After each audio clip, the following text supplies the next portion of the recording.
Hello, everyone. Welcome to class 3 of the machine learning course. Before we begin, I'm going to read this ACM SIGGRAPH policy against harassment again. This live stream is moderated by ACM SIGGRAPH. We ask that all comments stay respectful of others and respect ACM's policy against harassment. This means to exercise consideration and respect in your speech and actions, refrain from demeaning, discriminatory or harassing behavior in speech, and please be mindful of your fellow participants. All right, so let's begin. Today, we are into class 3, so we have a lot of material to cover, and we'll go over some of the quick things where we will do a recap of last time, cover our second neural network for classification, talk about least squares and maximum likelihood and how they are similar, and we'll do an autoencoder. So before we do that, let's meet our guest for today. Our guest today is Marios Pappas. He is coming to us live all the way from Zurich. Marios is a research scientist at Disney Research Studios in Zurich, and he leads the rendering group in conducting research and coming up with new techniques. So recently, he's focused on machine learning methods for improving samples for rendering, as well as doing the denoising from the rendering images that we get. So please give a warm welcome to Marios. Hello. Hello. Hi, Rajesh. It's a pleasure to be here. Oh, great. Welcome, and thanks for joining us. I know it's late in the evening in Zurich, so we're across time zones. But I thought this would be a good day for you to be on the course because, first of all, you know so much about machine learning applications to actual images. And then also, this is one of my favorite topics because you're combining rendering and machine learning, and that's the other course that I'm teaching, and you could have been on the other course as well. So it's great to have you here. Thank you. So just to begin, can you describe a little bit about yourself, who you are, what your background is, and how you came to do research in these areas? Mm-hmm. Yes, sure. So I started as an undergrad in computer science from a small university, the University of Cyprus. And then I got a scholarship to study in the US. So I did a master's at UCSD, and that's when I got introduced to graphics. I had the opportunity there to do some real world measurements and some optimization. And then I started in 2011 my PhD in Zurich, where I am currently. And here our work was on basically understanding and controlling the appearance of real-world objects. So it was a lot about optimization and gradient descent and stochastic gradient descent, but with conventional models, like we handcrafted models, not the models we were currently using in machine learning.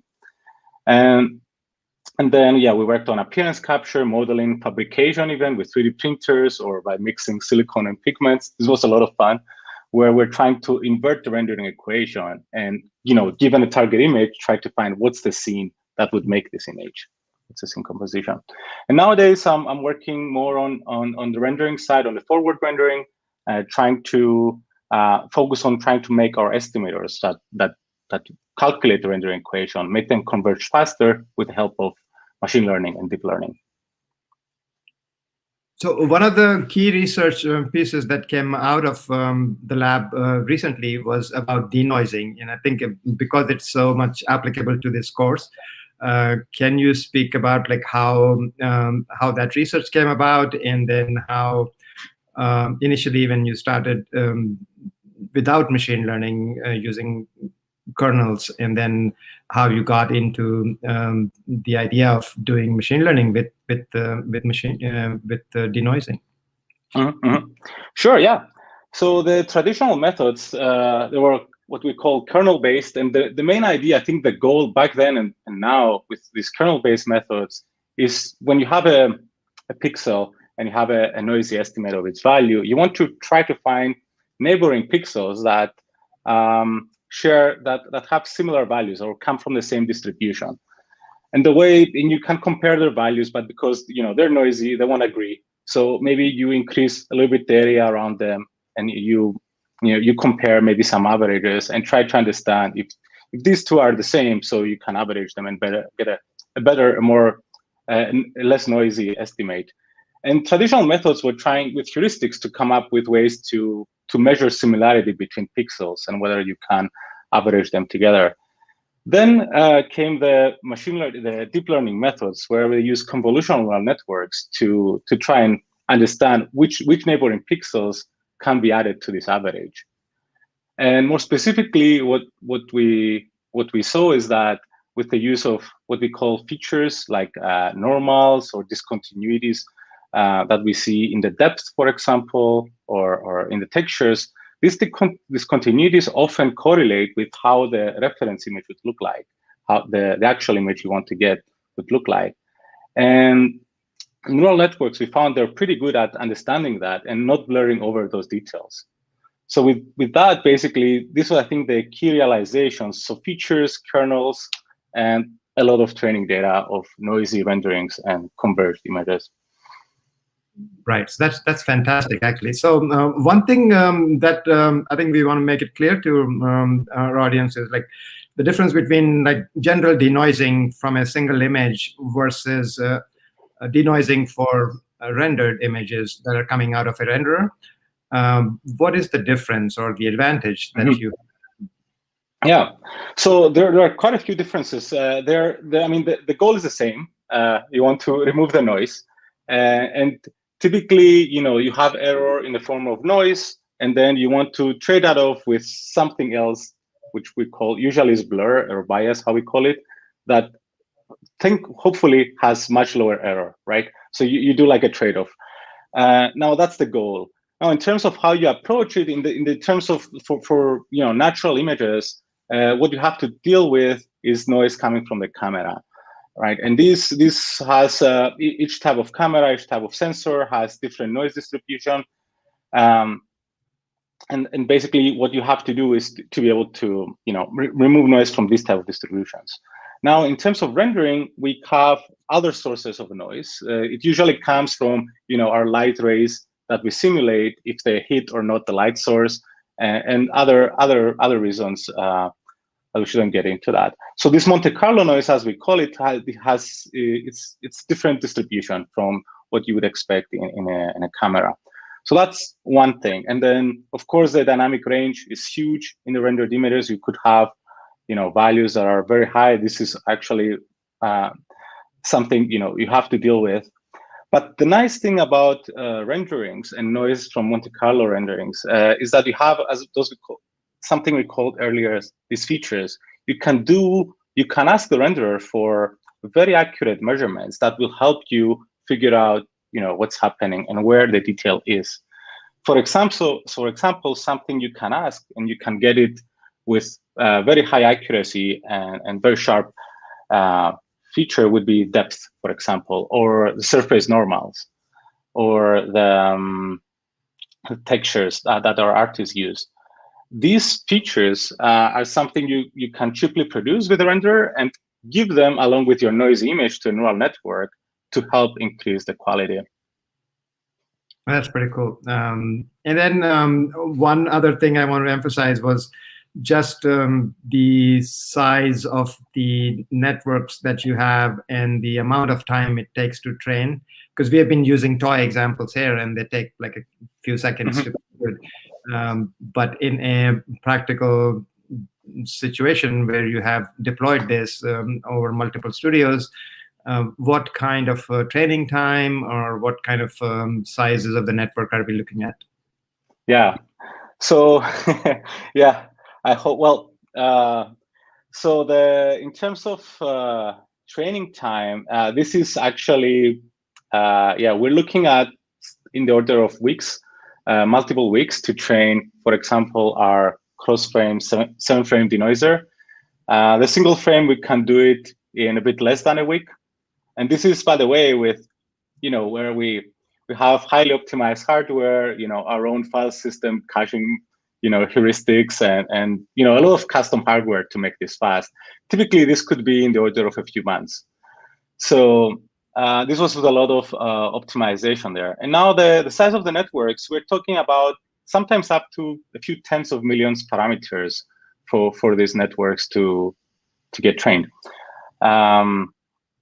So yeah, this is something, unfortunately takes a lot of time, and oftentimes we have to be creative on how to get answers quickly before we have to spend, the full 2-3 weeks of training time to know the answer, right?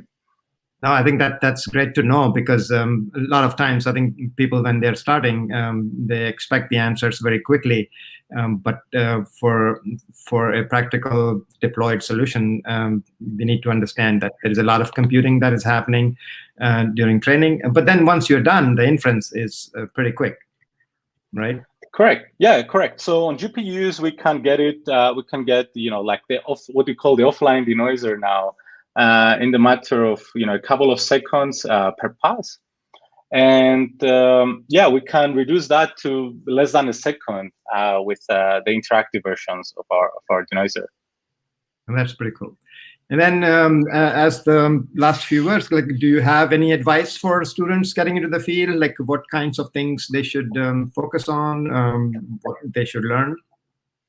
Yeah, so for me, what I would recommend is, there are tons of online resources about teaching you how to, train your own neural networks, some of the theory, some of the math behind it. I would just follow as much as possible. For me, I did quite a lot of that to try to catch up. But I think the first number one advice is get your hands dirty. Just try to, find a problem and just hack your own neural network. There are tons of, it's super easy now with Python and these tools that you're actually showing, these collab tools and everything.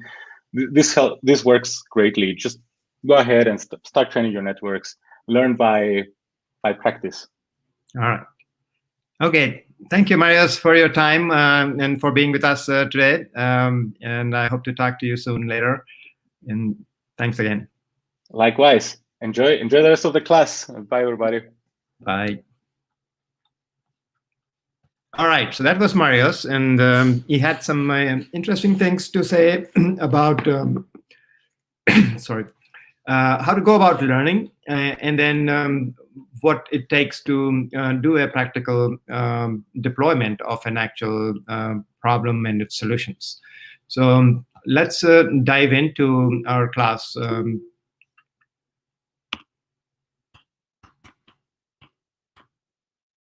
So we'll do a lot of hands-on today, and you can make a shortcut to the drive that we have for sharing all the files. And this particular presentation is also there. So I have 3 files today that I'm sharing. One is the implementation of the homework. I hope some of you tried it, and we'll look at it if we have time towards the end. And we'll do the classification for the flower data today, and we'll get into the autoencoder. So we have a lot of stuff to cover, and let's get right to it. So just to answer a few questions that we couldn't cover last time because we ended. First question was, what kinds of models do you find are most commonly used in the network in the film industry? So one of the things that Marius described earlier in our chat was a convolutional neural network. So that's the basis for using most image-based neural networks. So CNN and its variations, those are the ones that are mostly used for doing any kind of image transformations, denoising, or the likes of, I think forms the starting basis of beginning to do any kind of image-based work. And then there are traditional neural networks for doing regression of actual data that we generate from our renders. So there are other applications as well for different kinds of networks. Second question, how do we know if the model has memorized our data instead of fitting it? So overfitting is an issue. Marius also mentioned things called bias and variance. So those are the technical terms of overfitting and underfitting. And what you want is to reduce both, but not at the expense of each other. So there's a constant struggle between trying to minimize both overfitting and underfitting. So you want to get into a sweet spot. So there's no great answer where you can just set a value and it would be fine. You have to play with it and try to understand your model and your data so that you know that when you are reaching a stable point where you have a good sweet spot between bias and variance, or underfitting and overfitting. So if your model does memorize the data, if it's too dense and the data is not enough, you will see that in the prediction. So it would be training very nicely, and you'll see that error of the training go down. But when you predict it with a new data, it would be totally off. So that's when you kind of know that, oh, I probably most likely memorized the data instead of doing a nice fit. Third question, can you expand a bit about factors that go into choosing between mean average error versus mean squared error? So those are measures of error and what you want to optimize. And most of the time, at least for image-based things, we use mean squared error. There are other measures of error that are available, and you can optimize for those as well. So again, there's no hard and fast rule. You can try different things, and you see what you get, and you get what you're trying to minimize, right? Over time, the network will learn just because of the way you specify what error you want to minimize, it will optimize for that. So if that is not the measure of your error, then you should change that and try something else. So in most cases, the mean squared error, at least for images, is just fine. So there are other measures of error that are a little bit more complex to compute, but you should be okay with the mean square error most of the time. Okay, so let's go on to classification. So for that, I am going to share the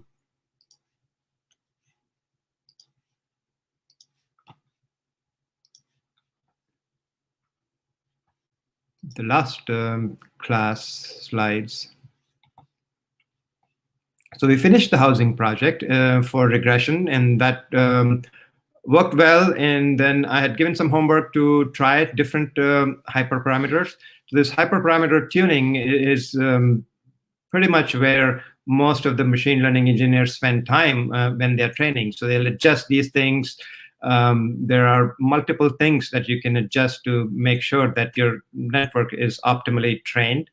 And as you can see, these things can vary. So you want to work like a scientist, you want to make a hypothesis and change something and see if the hypothesis was confirmed or not. And if not, then you change again. So you don't want to, like, without any goal, change randomly things and then hope for the best fit. So you want to be methodical about it. You want to work like a scientist, make hypotheses, make changes, and then make a note of it. So you want to keep all this data together of what changes you're making and what effect they're having on your network. Okay, so I hope you got to try it, and if not, there's more time. You can try different hyperparameters, and then we'll go about how to keep track of these values as well. So let's move on to classification. So classification is something where you are given a set of data that belongs to different classes. For example, you may have clothing data, which is marked as large, medium, or small. And if you look at different clothes, then you can just take an image of it and then learn to train it to classify these clothing items into these three buckets. So these three buckets, large, small, and medium, they will be called classes. And today we're going to try to classify some flowers. There are three species of the iris flower. So an iris flower looks something like this. And there are these things called sepal and petals. So there are two different kinds of basically petals that are on the flower. So one is a larger one like this, it's called sepal, and then the other one is called petal, which is a little bit smaller, but it sits up a little bit higher. So in the data set that we are going to be using, we have some measurements available. And let me make the screen a little bit bigger so you can see this data.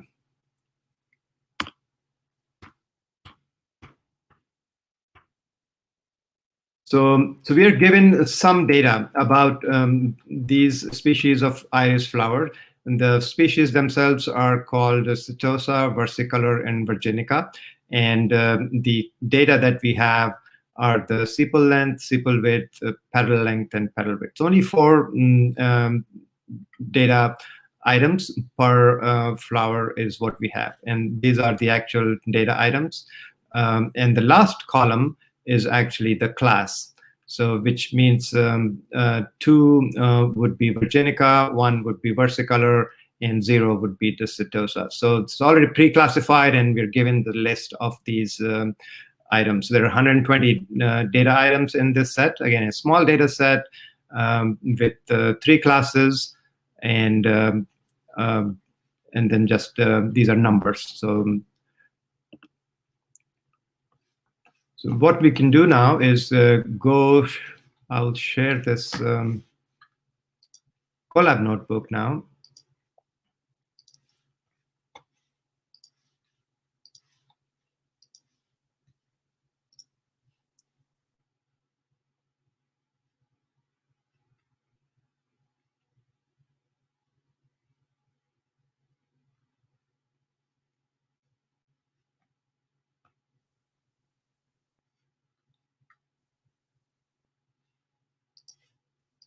There you go.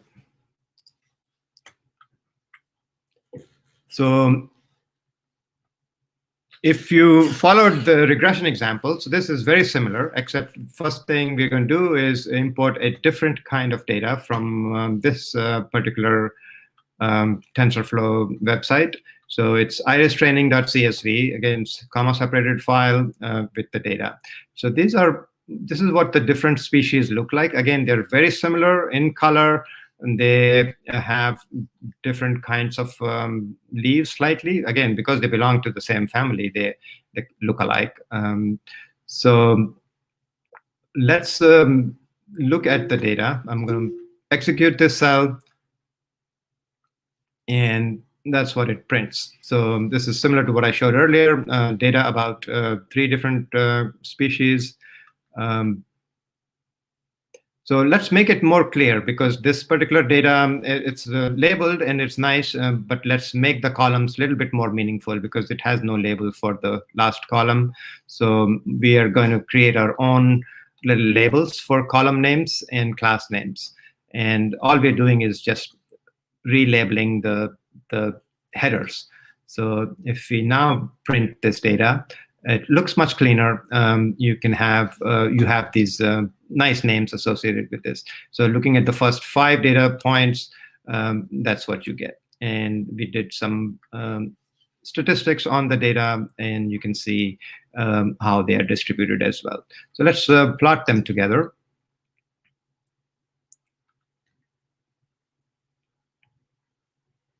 So we're doing a pair plot, which is going to plot each attribute against the other. And because there are only 4, so it's pretty quick. So as you can see, and this is a seaborn pair plot. So on the diagonal is actually the distribution of each of them. And each attribute is plotted against other attribute. So we added the species as well in here, so you can see what kind of correlation there is. So the data is evenly distributed between the 3 species, and that's good. And then you can find some obvious correlation between the petal length and the petal width.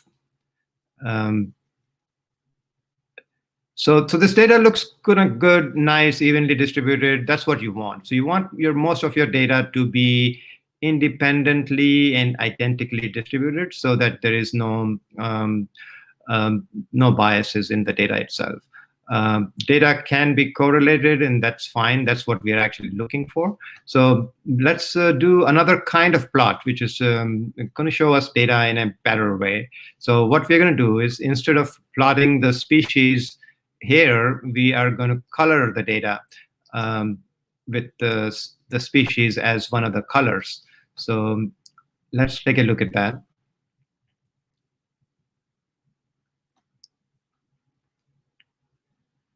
So this is something you'll have to get used to, like just looking at data in different ways. So now that we have assigned a different color to each species, you can look at where the species land. And you can already see that there is some clusters already for different species. So one of them, the species that is light in color here in this data, that is species 0 or Setosa, that is already clustered pretty nicely away. So you can identify this without machine learning at all, right? So you can just visually see, okay, all this data is already. So anything that falls in this area, you know that it is from this species. So the second one is more intermingled here. So it's a little bit hard to cluster. And that is what our machine learning algorithm is going to do, is do this some kind of a nice fit around these data so that they are in a cluster, so that that is easily separable. So that is what we will try to do. So let's do that. So just like last time, we are going to separate out some data for testing. That is, we'll do 80% for training and 20% for testing. And we will use the Y, or the results that are already there, as for our training, and separate the X's and the Y's. And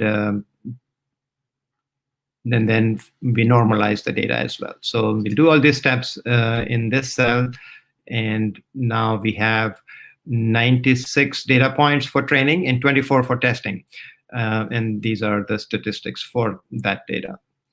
So let's build a neural network now. So just like last time, we have an input layer with the number of parameters, which in case there are 3. And we have a dense layer of 32 nodes, another dense layer of 32 nodes, with both activation functions for each of those nodes are rectified linear units. The only difference in this network is that we have an output of 3 instead of 1, because we are going to be predicting which class it is. So there are 3 possible classes, 0, 1, and 2. So that is our output. So the output now, it has 3 nodes in it. So, and the second thing that is different here is that the loss function we're going to use is something called sparse categorical cross entropy. Again, that's a mouthful of words, again, mixed together. So we'll go over this, what this is. Essentially, what it will give you is the log likelihood of which class has the highest percentage, or the most likely occurrence in that particular cell. So again, we'll cover what this means exactly in a bit. But for now, just think of it as that you're getting the log likelihoods of the prediction. So that's all there is to the network. So we build this and compile it. And as you can see, there are 32 nodes in each of the dense layers, and then the output has 3. And number of parameters is the sum of all these parameters. So let's take a look at a graphical view of this model. And it looks like this. And that's great. So again, 4 parameters. Simple length, width, and parallel length and width. So that's going in and going into a dense network and coming out as 3. And the way we set it up, we are going to get the log likelihood. So let's try to predict it with a simple example. And what we should get is random numbers because we haven't trained anything yet.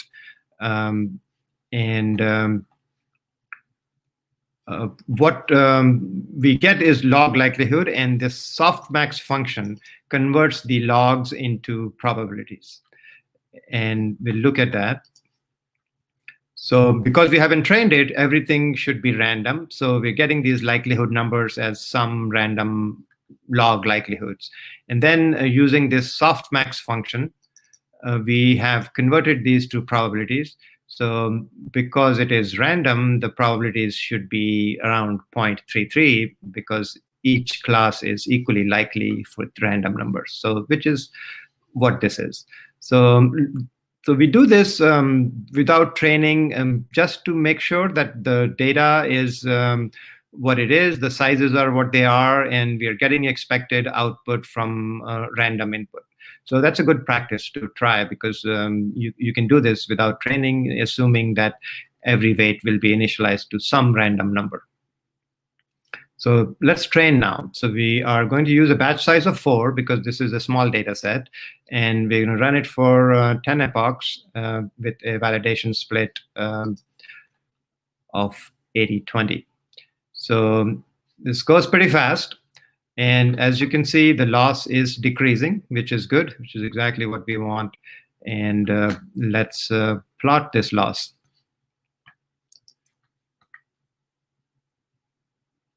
So plot looks good. Both the validation and the training loss, they are decreasing, and that's exactly what we want. And you can print out the accuracy. So it's not very accurate. It's 70% accurate. It's still okay. It's not as good as it could be. So let's try to do the predictions. So predictions, what we'll do is we'll take the test data, predict it, you get log likelihoods. We'll take the log likelihoods, convert them into probability. And with the probabilities, we'll choose the highest probability, and that is going to be our answer. So argmax will take all the probabilities and then convert them to the class that we need. So the highest one would be our predicted class. So let's run that. And so you get these answers. So this is the predicted class, and the vertical is the actual class. So it's off somewhere. It's 70% accurate, right? So there's going to be things that don't match up. So so we think that then we can plot the loss or plot the prediction versus actual, just like last time. But that's not going to be possible because these are not continuous numbers. These are classes. So these are values that we can't just plot and see how accurate our prediction is. So if you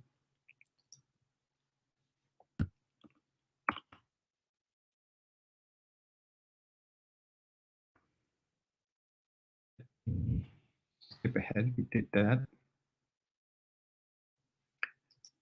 So it would be hard to evaluate our loss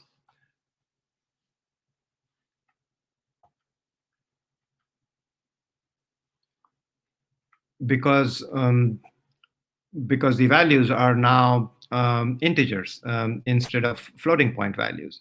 So let me take a little bit of a sidetrack and then try to show you about how to evaluate classification. So in this example that I'm showing, let's assume that there is some kind of a disease that has 1% incidence rate, which means in the general population, 1% of the people will be afflicted with that disease. And suppose we have a test that is 98% accurate. So in that case, out of the population of 10,000 random people, if we test them, 1% are likely to have that disease. And if we conduct the test on them, which is 98% accurate, you'll assume that 98% would be tested well, and then 2% would be classified as not having the disease. And then what about the other people who don't have the disease? So because they're also going through the test, and 98% of them would be correctly classified as not having the disease, but 2% would be wrongly classified as having the disease. So there is this dilemma of like the uh, lower or the higher the incidence of a disease, more people are likely to get tested, but then also you have this chance that people may be falsely getting a test result that is positive. So there are names for these things. They're called true positive, false negative, true negatives, and false positive. So you want to emphasize true positives and true negatives in any kind of test, and then you want to minimize the false negatives and the false positive. So that's something to keep in mind. So what we can do is plot a matrix like this, or a heat map, which plots all the results across these 4 measures of true positives, false negatives, and true negatives. Then what you want is all of your prediction to fall on the diagonal of trues, and then as few data as possible to fall under the falses. So a good way to do that would be to just see how many samples fall on the diagonal and how many samples fall outside of the diagonal. So anything that falls outside the diagonal is some kind of a false. Either it's false positive or false negative. So that thing is called a confusion matrix, and it's very useful for trying to evaluate the results of a classification. So we will do that for our classification data for the flowers. So as you can see in this graph, this diagonal is pretty good. Most of the confusion is coming from confusion between class 2 and class 1, where 7 of the results were incorrectly classified.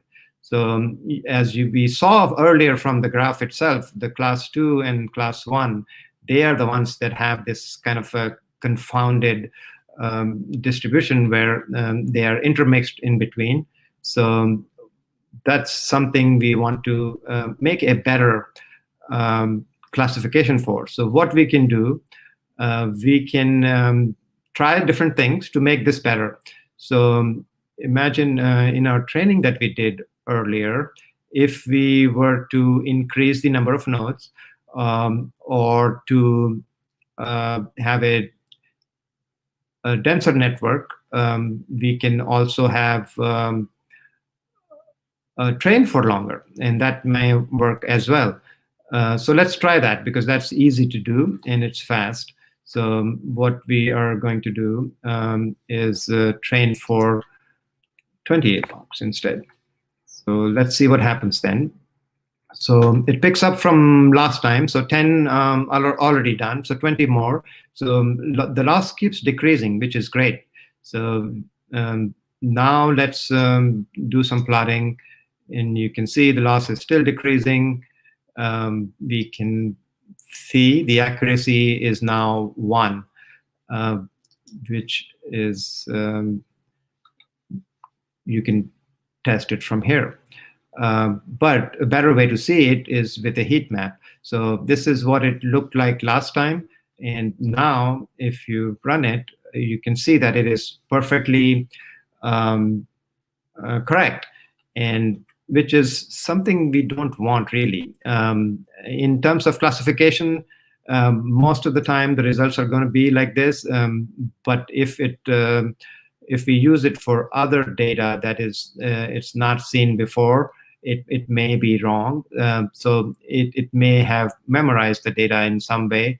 But for classification, I think we have a little bit more leeway, because remember, the way the classification is done is that you get probabilities, and then you convert them into, or you get the log likelihood first, and you convert them to probabilities, and then you take the maximum of those probabilities. So even though it looks like you're getting this, results that are numbers, whole numbers. What is happening behind the scenes is actually you're getting probabilities. So the probabilities are getting maximized. So it's okay to have a perfect result in this case. Okay, so that's classification.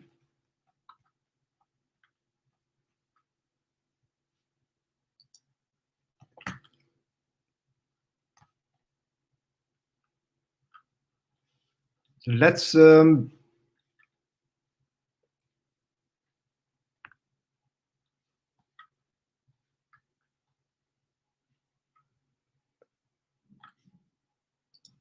that's our summary of classification, right? So what we did was we found the maximum likelihood. And then let's go over a little bit of statistics. I think this is going to help you. This is the core of the course, almost like in terms of the kind of math that we would be covering. And we covered the regression, linear regression last time as the sum of least squares. But I want you to start thinking about these things in terms of distributions and probabilities. So you've seen this curve before. It's the normal curve, also known as the bell curve. And this curve is defined by just two variables, the mean and the variance. So mean is the mu, and sigma square is the variance. So given a function like that, the function itself is complicated. It's an exponential graph.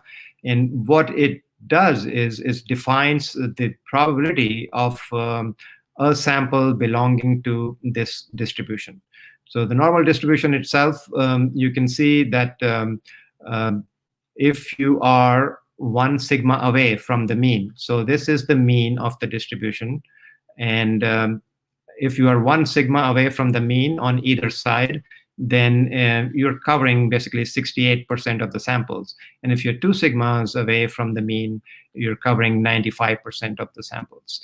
So this 2 sigma, 1 sigma, you probably heard this term called 6 sigma, and that's where it comes from, where most of the samples lie within the 1 sigma range. And the farther you go away from it, the probability, the vertical axis in this is the probability.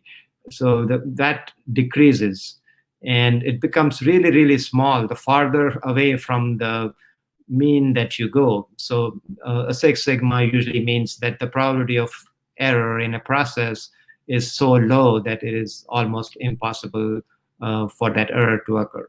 So you'll see this kind of distribution in a lot of natural things as well. And you go to a factory, and then that makes objects. And if it makes objects of the same kind multiple times a day in multiple machines, they will all fall into some kind of a normal distribution like this, where there will be small variations within most of the samples, but they'll be alike.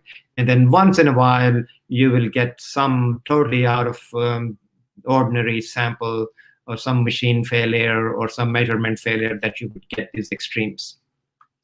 So this is how we define samples, is that each of these vertical line is the probability that particular sample belongs to this normal distribution. And it's a complicated looking equation. It involves the exponential, but if you look at the shape of the curve, it's pretty straightforward, and many things belong in a normal distribution, like the heights or the weights of people, even IQs. Some things surprisingly are not normal because they are skewed, like distribution of a stock price, or for example, in general, the stock market average goes up over time, so it's not a normally distributed function.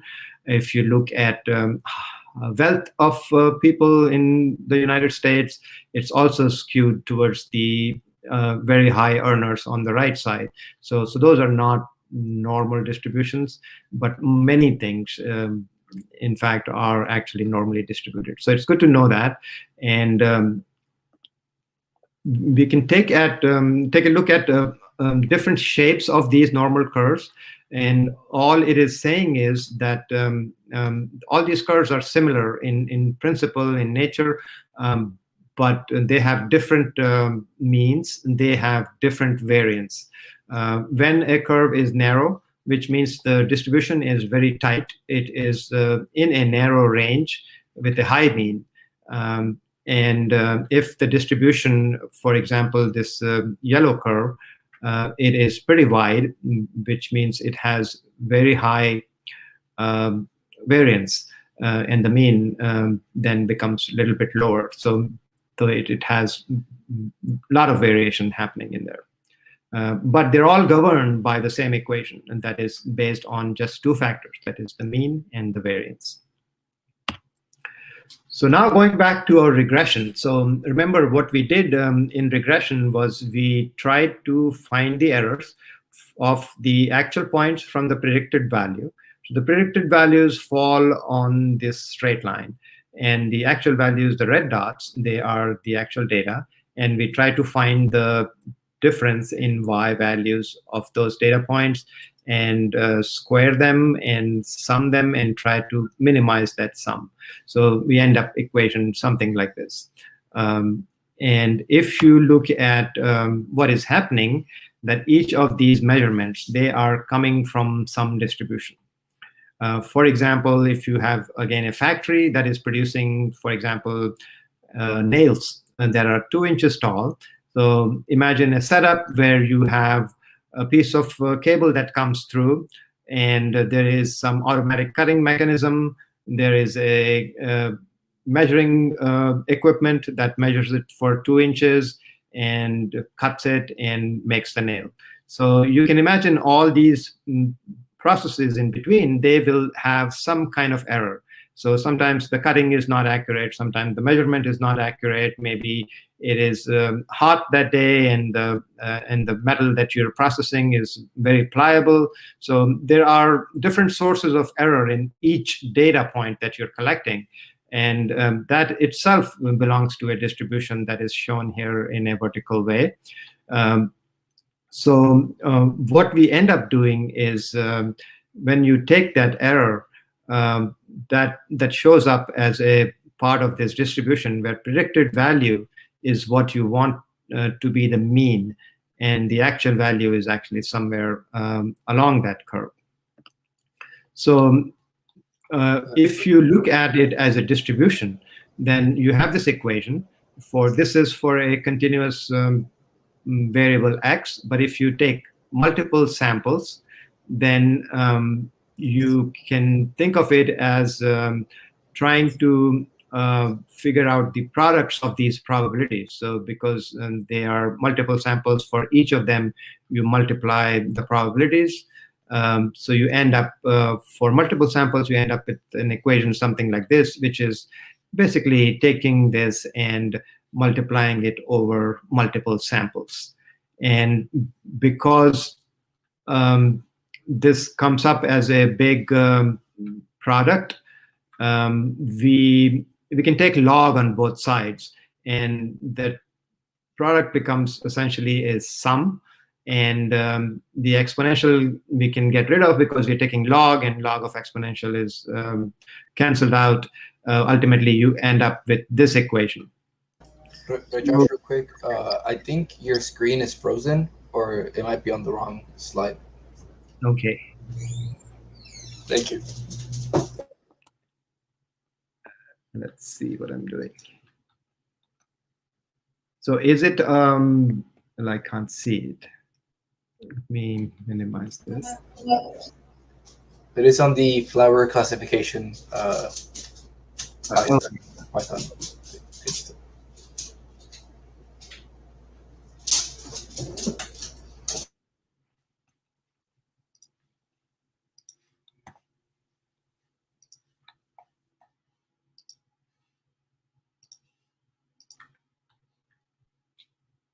Okay, so was it on the flower classification this whole time? It's been on there for about 2 minutes, I think. Okay.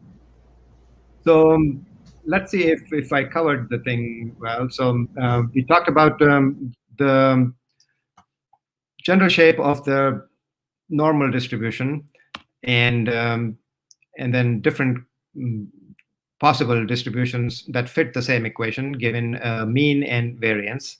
And we also talked about how the regression that we covered, essentially, you're taking small samples, and each of these samples actually belongs to a distribution. So then to cover the combined probabilities of all these samples, which is a product of all the probabilities, we just substitute here this particular equation of the distribution density function, and you get this equation. So because you want to maximize this, what you can do to make the math easier is to take log on both sides. So when you take log, because the product becomes sum, we can express it as the last equation. Again, you don't have to worry about the math. I just want to give you an intuition of how this is coming about. So just to give you an idea that once you take the log, this exponential term goes away, and you're left with this. So this is the part where you're trying to maximize. Again, sigma is a constant. You can get rid of that. So ultimately, you end up with this last part of this equation that you are trying to maximize. And if you turn this negative to a positive, then instead of maximizing, you can minimize the rest of it. And if you look carefully at what this is essentially the least squares. So this is exactly the maximum likelihood becomes the minimum of the least squares thing. So they're exactly the same. And you can think of everything now in terms of distributions, given a mean and a variance, instead of thinking in terms of least squares optimization. So there's a lot of advantages of thinking in terms of distributions. And when we do any kind of machine learning problem, what you are trying to do is trying to find a distribution that is the least different from the actual distribution of the data. So what you are, when we did the least squares, we tried to minimize the sum of least squares. And in a similar way, when you try to maximize the likelihood, you are trying to find a distribution that is least away or least different from the actual distribution. So that difference in the two distributions, the one you are trying to find and then one you have found, that difference is expressed in terms of something called cross entropy. And the math for that is a little bit complicated, but you can think of that difference between the two distribution as a cross entropy. And that's where the term categorical cross entropy loss comes from. And that's what we were using in the classification issue. So that's the most math I will cover for this course, but I just want you to start thinking in terms of distribution, where everything in the world is distribution. You go outside, you look at the trees. So each tree is a sample of different kinds of trees, and then you can think of all trees in the universe as a large distribution. And when you are asked to find a particular kind of tree, you're just trying to locate a subset of that distribution or yet another distribution of similar kinds of trees.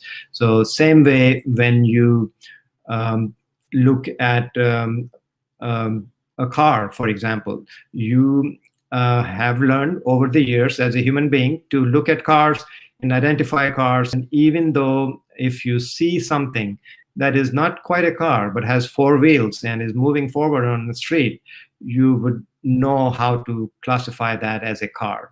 So in a similar way, when a neural network has seen images of a bunch of cars, and then if it sees something that kind of looks like a car, it will be able to classify that because it fits in that distribution. It will find a distribution for that particular car that is very similar to the distribution that it has seen before. So in the 5 minutes that we have left, I will take some questions and I'll give you a brief introduction to the autoencoders. So if you have any questions at this point, let me know.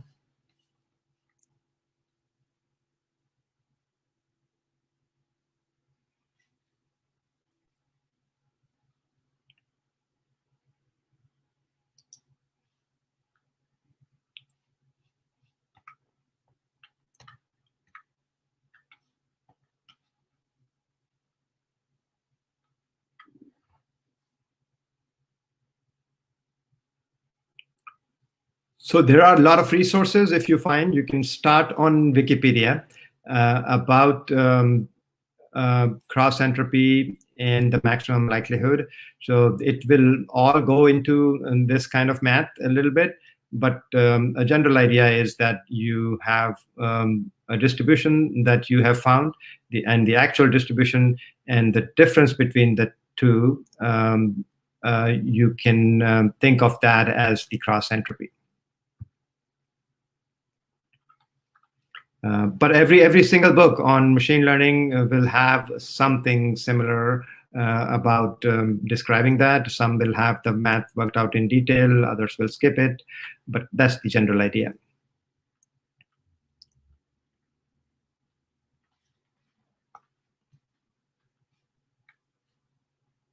All right, so let's continue on.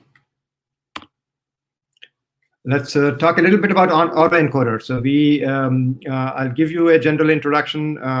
So we have built this network for two of our problems before, for doing regression and for doing classification. It looked something like this. It's a fully connected network. We had 8 nodes in the input and 2 layers with 32 nodes each, and either 1 output node in the final layer or 3 for doing classification. So next thing what we want to try is what if we squeeze the middle layer? So if we squeeze the middle layer to a smaller number of nodes, then you can think of all of our data that is coming in getting squeezed into just a couple of nodes. And then what we can do is try to expand it back to the original node. So if we use the original input minus what we get out as the error, then over time, it would try to minimize that error and would try to reconstruct the original input as it got. So if you were to stop the neural network or cut it here after training, you would see that you have now essentially compressed all your input data into just 2 nodes or 2 values. So that's pretty remarkable, because this now acts as a compression mechanism. So you can take all the data that you have, all the learning from it, compress it down to just 2 nodes, and be able to almost recover the entire thing just from this. So that's pretty strong, and then we will use that for multiple things. When we do variational autoencoders, you will see that it's a pretty powerful generative mechanism. But for now, let's try to use it just for compression and expansion. So this bottleneck layer, or the compression part, is also sometimes known as latent space. Actually, all of these are latent spaces of different kinds, but this particular one, the one at the minimal, is where you can encode your data. So imagine taking an image that is 32 by 32 and encoding it into just 7 or 8 pixels, and be able to recreate that from that 7 or 8 pixels back to your 28 by 28 pixels. So that's pretty amazing. And you can think of it as like a JPEG compression, because this is a lossy compression. You're not going to fully get the final image, but you will get at least some form of that is as close as possible. So that's the general idea behind autoencoders. So I will leave you here. There is a file called autoencoder.ipynb that you can try to execute it. We'll go over that line by line next time. But the idea behind that is that you are taking that original input, which is a series of hand-drawn letters and numbers, so numbers essentially, and then encoding it back into some form and then try to decode it and recreate it. Again, it won't be exactly the same, but it'll be close enough depending upon the kind of network you have and the training that you set up. So if you think of this as a distribution and this as a distribution, so those two, they have some difference, and that is what we are trying to minimize essentially.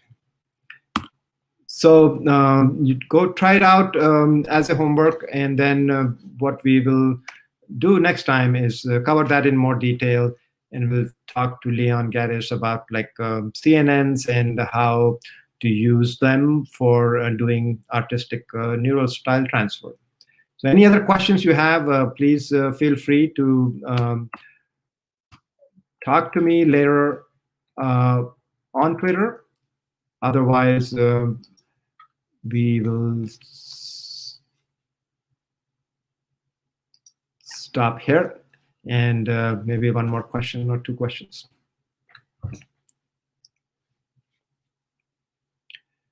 So that's a great question, the difference between variational formulation and vanilla autoencoder. So variational autoencoder is essentially just an autoencoder, but the way it is trained is you get a distribution out of it. Instead of values, what you want is you want to break it in the middle and get a distribution out of it. And then using that distribution, you can generate new kind of data. So it is essentially a generative network. And we'll cover that. I think it's a very interesting network, which is a little bit ignored in the current research, but it's pretty powerful.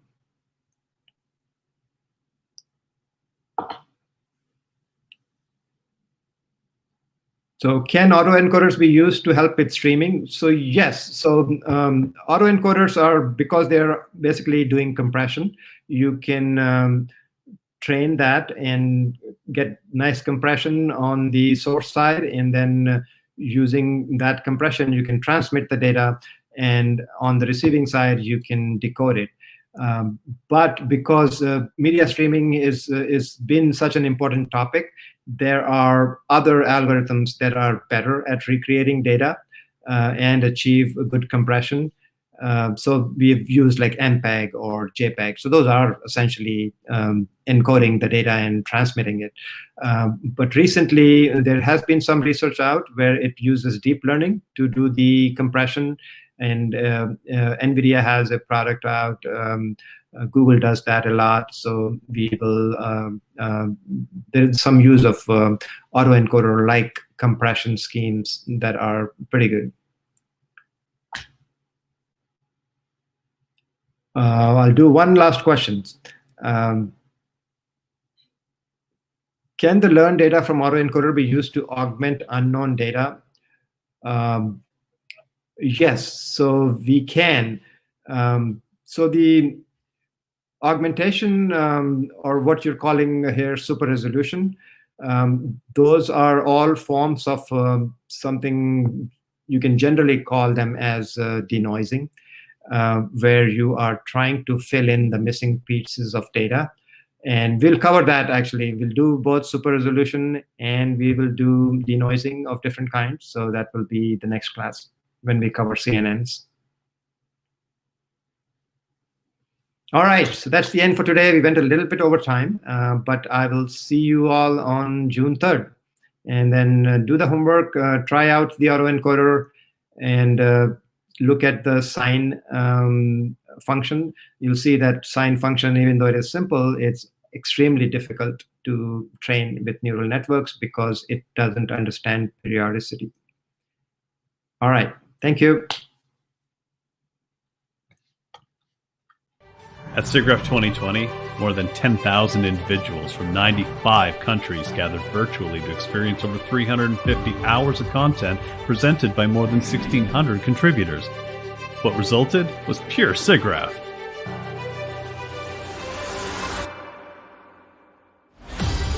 Robotic advances use subtractive fabrication techniques to carve foam and similar materials like an artist. Modeling and predictive computation creates a more robust and accurate time-stepping of nonlinear elastodynamics. New investigation into damage simulation could change the landscape of video and game effects, as well as surgical training. Novel healthcare technologies point toward new ways to transform and enhance lives. Research will help users to create reprogrammable multicolor textures made from a single material. AI-driven technology pushes the capabilities of crowd simulation. Award-winning animation showcases the latest in computer graphics. Real-time and gaming technology advancements transform interactive storytelling techniques and explore new applications of the technology. Evocative digital artwork uses machine learning to create visceral experiences. Now is the time to share your research, your innovations, and your creative inspiration. SIGGRAPH is your community, and we hope you'll share your work with SIGGRAPH 2021.